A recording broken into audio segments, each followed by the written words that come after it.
Welcome to the Banker Lamp. Please enjoy the video. In this video, I will explain how to set up a line of credit in QuickBooks Online. First, navigate to your chart of accounts. Click New to add a new account. Select Other Current Liability as the account type. Give it a clear name like Line of Credit Your Bank so it is easily identifiable. This initial step establishes the financial account within your system, preparing it for transactions. Once your line of credit is established, you will need to record any funds you draw. Go to New and select Bank Deposit. Choose the bank account where the funds were deposited. In the Add Funds to this deposit section, select your newly created line of credit account. Enter the precise amount of the draw, perhaps $5,000, to accurately reflect the increase in your bank balance and the liability.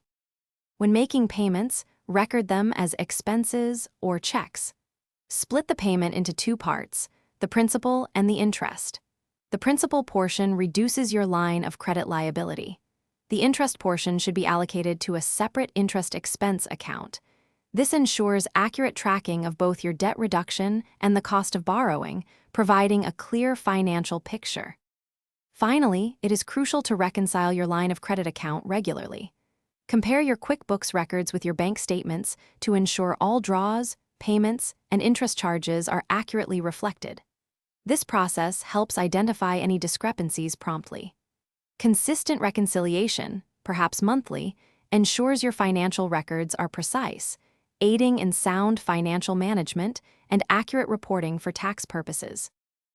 Thanks for watching. If this was helpful, leave a like and consider subscribing. See you next time.